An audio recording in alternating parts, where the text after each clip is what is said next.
Hello everyone, welcome back to my channel. And for those of you who don't know me, my name is Jane. I am the Candid Filipina.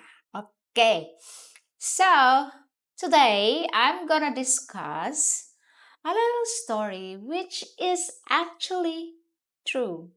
I need to remove the fun, guys. Okay, it actually happened, and this is how it goes. There's a moral tale behind it for you all to do listening.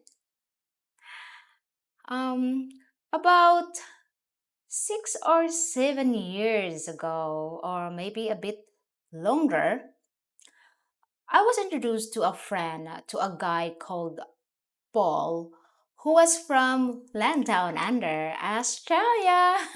Okay, he was 58 years old, a nice guy, nice looking guy, but very nervous, very insecure, and somewhat depressed when you spoke to him, actually. That's the first thing I noticed.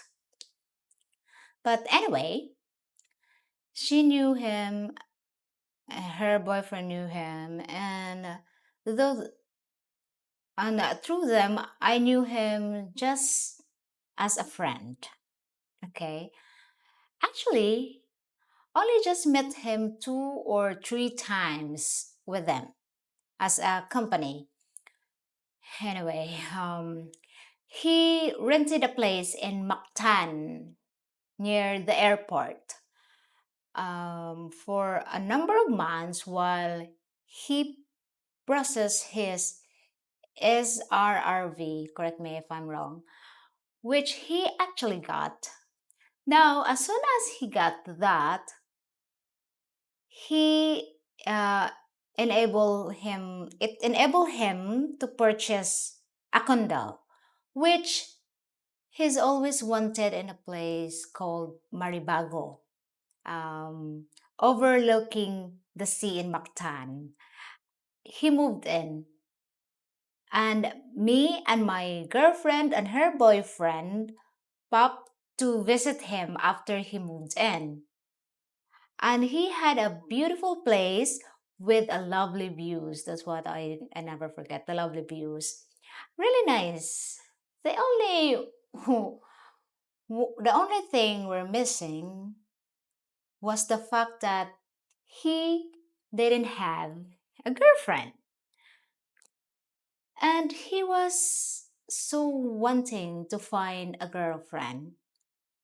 He was desperate to find a girlfriend.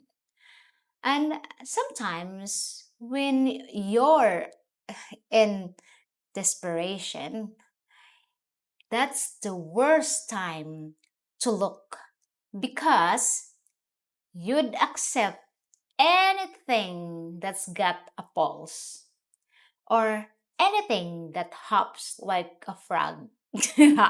Anyway, we left him there.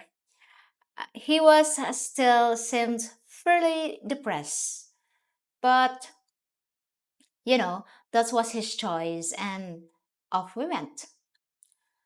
Through the course of the next few months, he started out of desperation, so I was told, frequenting a girly bar that was fairly close to him.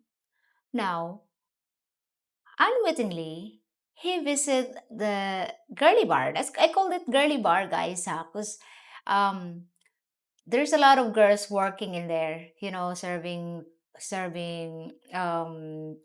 guys, like that, and like waitress or something, whatever, and which he'd never done before because the girls there, of course, they're bar girls.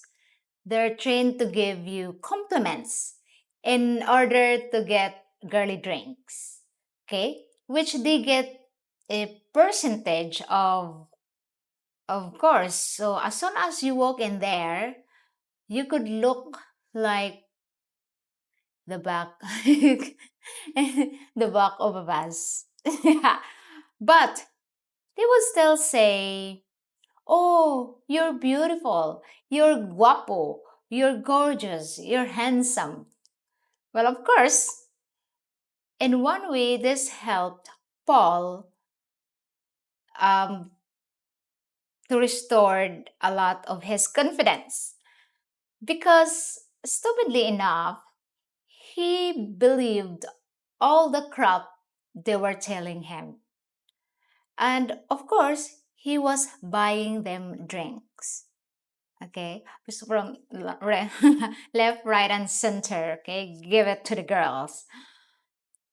All gain his confidence, but still, over the preceding months, he still had no luck finding a girlfriend. But he did find one. Mhm. She was just a scammer of sorts. So when we went to visit him again, my girlfriend's boyfriend suggested that why don't you get a maid? It's good company for you, and who knows, you could even turn out to be a future girlfriend. Just like the type of story, if you play your cards right. So he went to an agency and he obtained some pictures and backgrounds and portfolios, and he chose out a maid from Samar, which is on the island of Leyte. It's an impoverished part of Samar, of Leyte, actually. No, they are connecting. Anyway, after he spoke to her in a video call and interviewed her, he liked the look of her. She seems a tidy girl. He paid for her to come over, pick her up at the airport, and off they went back to the condo. It was a two-bedroom condo. So the agreement was she had her own bedroom. She lived in for free. All her food was free. All the toiletries were free. And he also gave her salary of 8,000 pesos a month, which she was more than happy. And to his disbelief, she was actually very hard working. A small, slight girl, slim, a bit of a hidden gem, really. Provinces girls are a rough diamonds, And she was like a Cinderella type of girl, dressed tatterly, shortly, like, shortly dressed, but beautiful. She dressed like a rug. The beauty was there, and the politeness was there, and the respect was there. Okay? She worked hard. She did his laundry, his shopping, the cleaning of the house. She did perfectly. He couldn't fault her. Well, of course, after living there for 3 or 4 months, he started invited to watch a film on a TV. And over the period of the next few months, things started to blossom. As you know that already, you will develop the feelings, and which is raised to the next level, which is resulted to them becoming boyfriend and girlfriend. The employment side of her being a maid dissolved. She became a living partner. Mhm. He was over the moon. Guys, she was over the moon, of course. So, like any respectable fellow, the first thing he wanted to do was to ensure that she now dressed nicely. Mm, you know, so when they were out together, she looked um she looked decent. all right? And also took her to Malaysia, Singapore, Hong Kong, and a visit back to his own country and Australia for a couple of weeks, which she thoroughly enjoyed. And so basically, he's spoiled rotten to the point where the shy girl started coming out of her shell and started asking, "Oh, do you know I've always wanted a watch? And I've never really had a proper cell phone." At which he went and bought for her immediately, followed by a designer bag, designer clothes, branded clothes, and slowly, through him, she was becoming more confident and more materialistic. And the nicer she looked, the prouder he was of her. And the big mistake he made, and it is a big mistake, he started to regard her as a trophy, not just a girlfriend. He absolutely idolized her. So he thought, what better place to show off, to show her off than to his friends that he'd made at the girly bar he used to visit.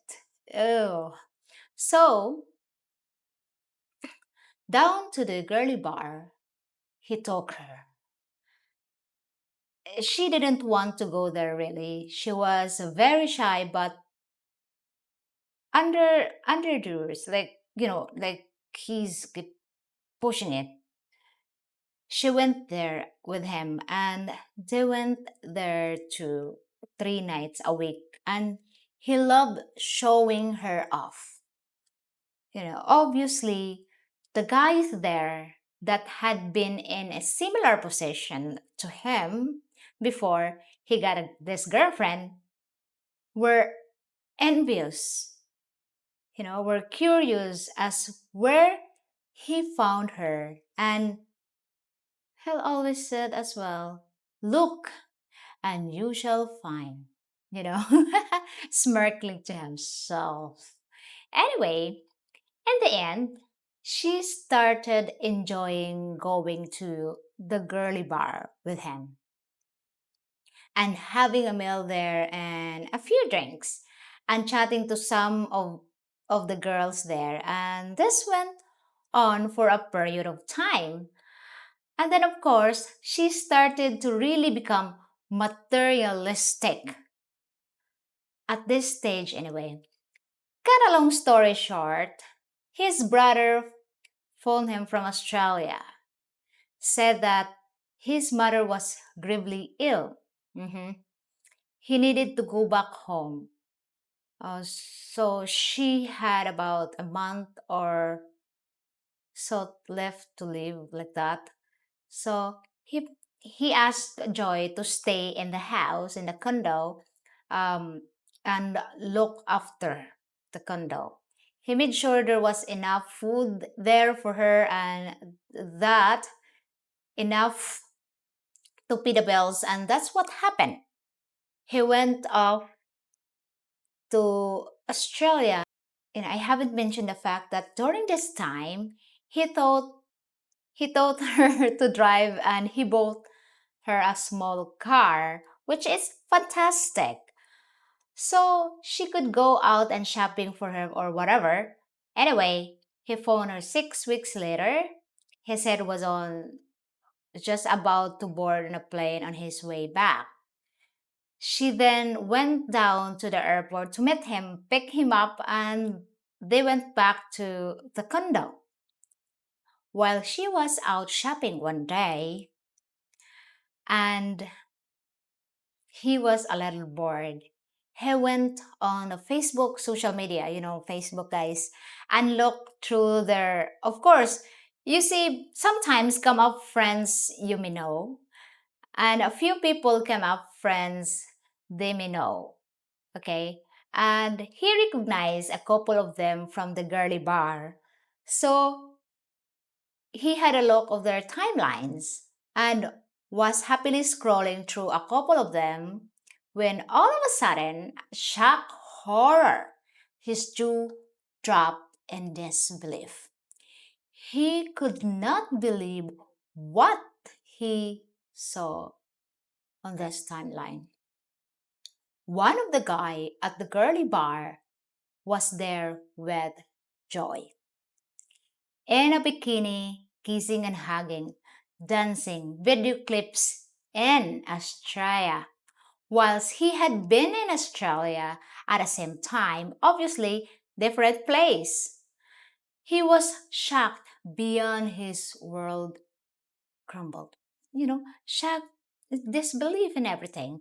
But the trouble is, you see, he had been using her as a trophy, and the other man had seen her and taken a fancy to her, you know?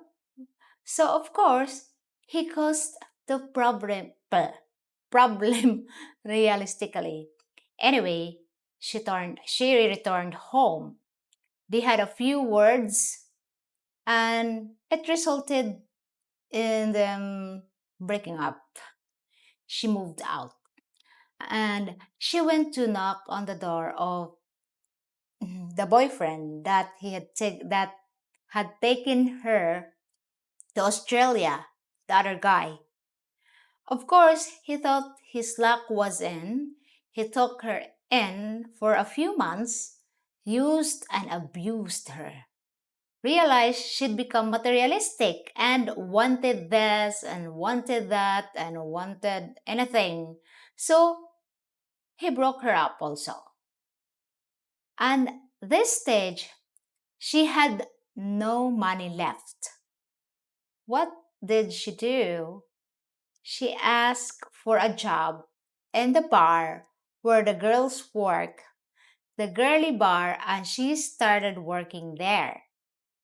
Paul heard that she was working there. He was also laughing stock for everybody because everybody knew the story. So a number of months passed, and one evening about 7, there was a knock on the door. He thought, who could that be? Anyway, he went to answer the door. And to his shock and horror and surprise, who was at the door was Joy. He barely recognized her. She'd lost 4 or 5 kilos in weight. Don't ask me about the pounds, just do your calculator. Was thin as a rake now and also covered her arms and shoulder and back, neck, tattoos. Not just decorative art, tattoos with different guys' name. 7 or 8 different guys' name. She looked like a Trump. Anyway, out of pity, she had nowhere to go. Like he felt so pity on her. He took her in and he said, I'll let you stay here for a week and I'll give you the money to go back home to Samar. And you need to go back home. He felt sorry for her and she stayed for a week. And sure enough, he gave her the money, fare back to Samar. Yeah, he gave money enough to go back home and also a little bit of money to buy some food. Okay. And he thought to himself, well, that's the least I could do. Only to find out a few days after she departed that she given him a social disease. That means like sick disease as a goodbye gift. Now, this story, it is a strange one because Paul had the opportunity to have simple, beautiful province girl. And what was an employment turned into a love relationship. He idolized her and had he not spoiled her, he had not made her become materialistic. He had not wanted to change her to become the trophy woman. The relationship could still be on board now. And who knows, even lead to marriage. But the trouble is, when you expose any girl in the Philippines to the modern life, to money, to living the high life, they can't handle it. And quite often it turns them into a monster. So he had a single handedly turned this lovely girl into a monster. Now, when she goes back to Samar covering tattoos and looking like a tramp, who's gonna want her now? So basically, he's ruined that poor girl's life through his own insecurity. Initially, his depression, he used all of that to pick up his self esteem and gain his confidence, only to go in the totally opposite direction from being an introvert to become an extrovert. And in doing so, ruining that girl's life, what do you think about that? Please let me know. Like, share, and subscribe, and I look forward to hearing some of your opinions in this tragic story. Really, until the next time, it's me, Jing, saying goodbye. Take care. God bless you all and stay safe. Thank you, and see you in my next video.